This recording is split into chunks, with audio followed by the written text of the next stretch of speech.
Anak perempuan ini baru lahir. Seluruh badannya ditumbuhi oleh bulu. Ayah kandungnya menganggapnya seperti monster. Aku memintamu untuk membawanya pergi. Monster? Dokter memberi nama, Linda, untuk anak perempuan itu.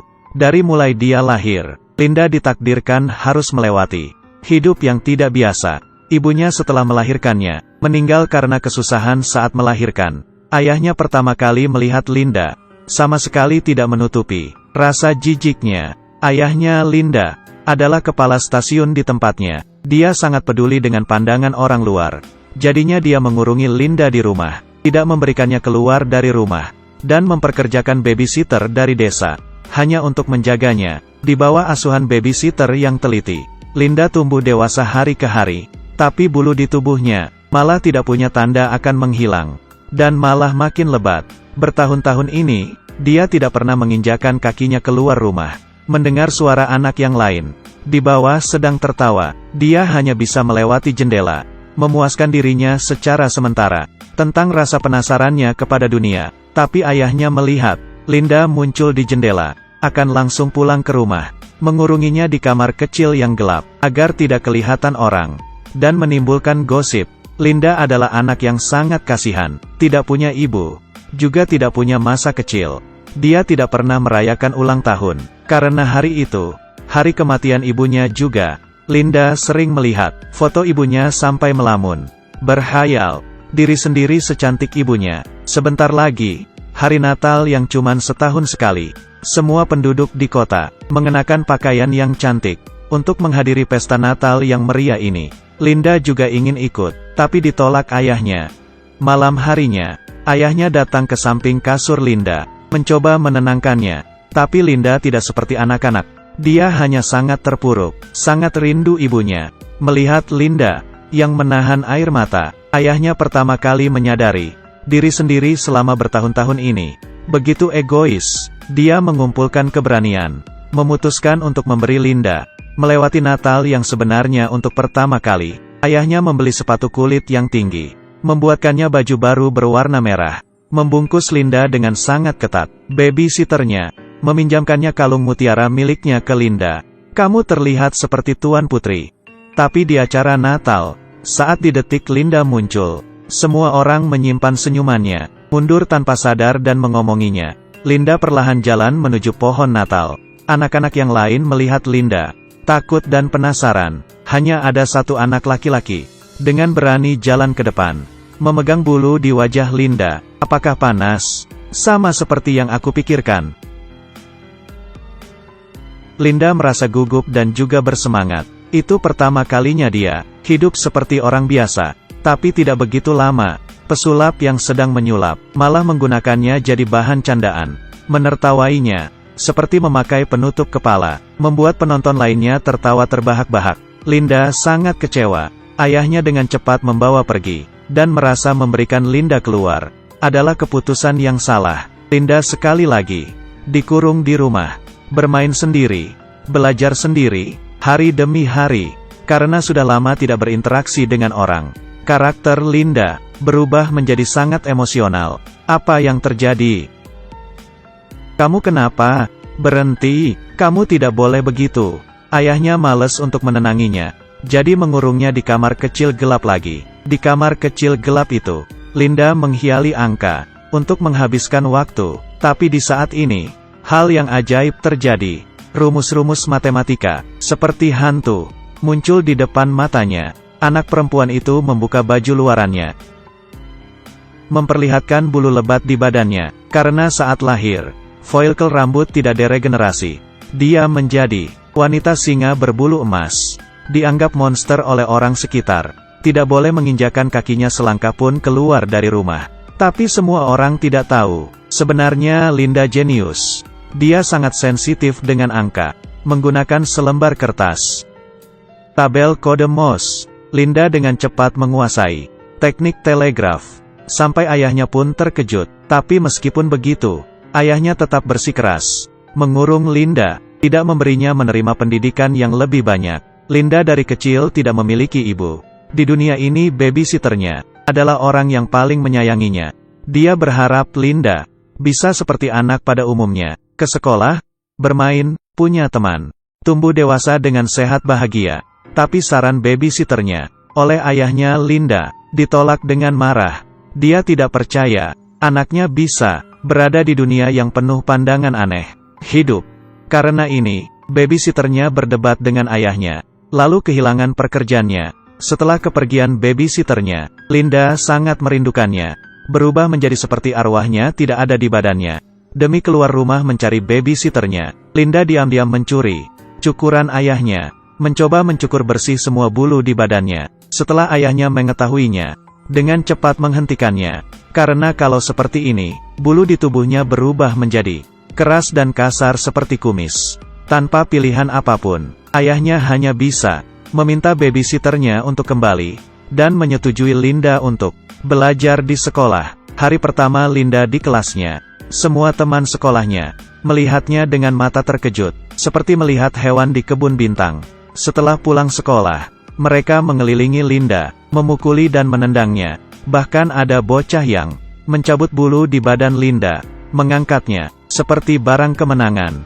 Setelah pulang rumah, ayahnya bertanya kepada Linda, "Bagaimana sekolah hari ini?" Linda berbohong berkata, "Semua berjalan lancar." Karena dia ingin lanjut sekolah, dalam hatinya paling ngerti, kebebasan ini dapatnya sangat susah. Jalan yang dipilih sendiri, biarpun terluka, juga harus dijalani. Karena sering diganggu oleh teman sekolahnya, Linda mulai bolos, sendiri membaca buku di pinggiran danau. Lalu sendirian tumbuh dewasa menjadi anak gadis. Hari ini di meja makan, ayahnya membawa berita baik. Di dalam negeri akan membuka seminar penyakit kulit. Di dalamnya berkumpul berbagai jenis para ahli, dokter ternama, yang mungkin bisa mengobati penyakit Linda. Linda dengan penuh harapan, bersama ayahnya memulai perjalanan. Di kereta api ayah dan anak tidak peduli pandangan dari orang sekitar. Bersama memakan malam, memikirkan tentang masa depan, percaya dengan semuanya akan pelan-pelan membaik. Ayahnya mengantar Linda ke seminar. Dokter-dokter langsung maju ke depan, melihat Linda tanpa mengedipkan mata, sama sekali tidak peduli dengan perasaannya. Malamnya, Linda di koridor, bertemu dengan seorang pasien. Pria ini, badannya ditumbuhi sisik merah, tampangnya sangat menakuti orang. Tapi bagi Linda, dia akhirnya menemukan sejenisnya. Pria itu mengundang Linda untuk duduk di kamarnya. Dia memberitahu Linda, dia bekerja di sirkus. Di dalamnya ada berbagai jenis orang yang aneh. Ada saudara kembar Siam, dan juga raksasa dan kurcaci. Pria ini mengundang Linda bergabung dengan mereka, menceritakan pengalamannya, membuatnya melihat dengan jelas satu hal. Orang seperti kita, selamanya tidak akan diterima di dunia orang normal. Hanya di sirkus, Linda baru tidak dianggap monster. Disitulah rumah yang sebenarnya. Kamu bisa merasakan kebahagiaan, merasakan diperlukan, dan rasa dicintai. Bisa memenuhi kemauan sendiri. Linda merasa percaya tapi merasa tidak percaya juga. Tapi omongan pria itu tetap di hatinya, menanami biji. Berbaring di ranjang, Linda tidak bisa tidur. Ini adalah film yang sangat tidak populer. Ratingnya 7.1. Hanya 778 orang yang memberikan rating.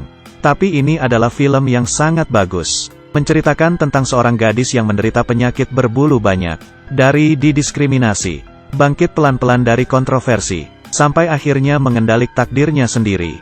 Dia bernama Linda. Sekujur tubuh ditumbuhi bulu berwarna emas. Dia membuka bajunya dan berdiri di bawah lampu, menahan tatapan-tatapan dari dokter-dokter.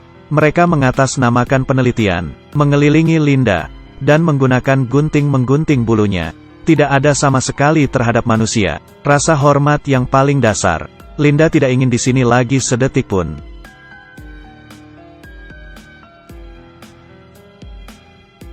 Ayahnya juga melihat kelelahannya, membawanya pergi duluan dengan marah. Berpikir dokter bisa mengobatinya. Tidak disangka yang datang, malah kesakitan yang lebih dalam. Sesudah pulang ke rumah, perasaan yang Linda pendam bertahun-tahun, akhirnya meledak. Dia menginjak pecah foto ibunya, menangis, kecewa dengan dunia ini.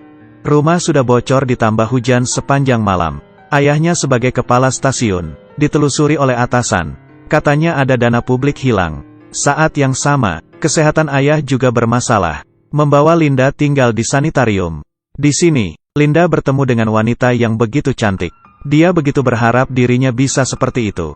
Wanita itu juga sangat ramah pada Linda. Dia memberitahu Linda, dia pernah menjadikan kecantikan sebagai tujuan hidupnya. Tapi pada akhirnya hanyalah seperti bunga di kaca, bukan di air. Di depan waktu sangatlah tidak berharga. Jadi kamu tidak perlu sakit hati. Harus pandai mengamati.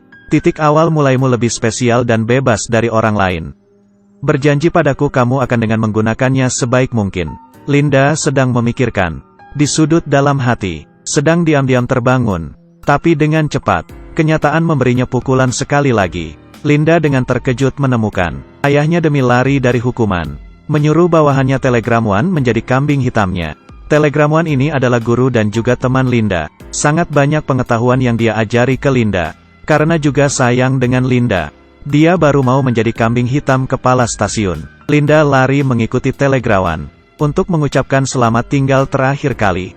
Pandangan ayahnya bersama dunia ini. Di hati Linda sudah runtuh. Mulai dari saat itu,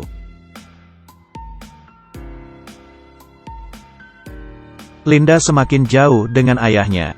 Dia teringat yang dulu di rumah sakit, pria yang bersisik merah, sirkus yang dikatakan. Jadi meminta ayahnya membawanya, melihat pertunjukan mereka. Linda dengan mata kepala sendiri melihat, saudara kembar Siam, raksasa dan kurcaci yang menjadi suami istri. Dan yang sama sepertinya, orang yang seluruh badannya ditumbuhi bulu. Menurut penonton lain ini sangat aneh. Tapi bagi Linda, ini merasa sangat dekat yang tidak pernah dirasakan. Setelah pulang rumah, Linda melihat belakang badan ayahnya. Diam-diam memutuskan diri. Dia meninggalkan sepucuk surat, pergi tanpa memberitahu, dan memutuskan untuk bergabung ke sirkus. Linda mulai saat itu mengikuti sirkus tampil setiap tempat di negaranya. Sampai sudah tumbuh dewasa. Tapi Linda tidak menerima nasib seperti ini. Dia menabung uang-uang yang dia dapatkan di sirkus. Di waktu senggang saat tampil, tidak berhenti belajar pengetahuan tentang matematika. Di dunia matematika, dia menemukan rumahnya yang sebenarnya. Sudah terkumpul uang dan pengetahuan yang cukup. Di suatu malam, Linda meninggalkan sirkus tanpa ragu. Gambar beralih. Sudah 5 tahun kemudian, Linda menjadi peneliti di salah satu universitas di Paris. Di papan tulis hitam menulis rumus matematika. Biarpun selama proses tidak ada penjelasan, tapi bisa dibayangkan, dia pasti melewati kesulitan yang tidak bisa dibayangkan lagi susahnya. Setelah itu Linda diangkat menjadi dosen membagi tentang hasil penelitiannya. Di aula paling tinggi, membagi tentang hasil penelitiannya. Kali ini, Linda dengan pengetahuannya sendiri, memenangi kehormatan semua orang yang ada di sana. Di saat perayaannya, Linda menerima kabar bahwa ayahnya telah meninggal. Jadi setelah bertahun-tahun, dia kembali lagi ke kampung halamannya. Linda berjalan di peron yang sangat dikenalinya. Meskipun seluruh badan tetap berbulu emas, tapi di saat itu dia kelihatan percaya diri dan elegan. Linda melihat babysitter yang mengasuhnya. Mereka berpelukan sambil menangis. Babysitter terkejut akan perubahan Linda. Hanyalah perubahan dia, tetap tidak terlihat oleh ayahnya. Sebelum pergi, babysitter memberi Linda buku gambar. Adalah pemberian sebelum ayahnya meninggal. Meninggalkan untuknya. Di kereta api, Linda membuka buku gambar itu dengan hati-hati. Dalamnya adalah Linda dari kecil sampai besar. Di waktu yang berbeda. Dan juga cinta yang dalam dari ayah. Film ini bernama Legenda Wanita Singa. Dirubah dari novel populer tahun 2006 dari Norway. Sebenarnya yang paling penting adalah, bukan bagaimana dunia melihat kamu, tapi kamu memilih bagaimana menghadapi dunia ini. Semua kebingungan. Anak gadis yang tidak percaya diri, boleh menontoninya. Sudah, cerita hari ini sampai di sini. Terima kasih sudah menonton videonya. Sampai jumpa di waktu selanjutnya. Bye.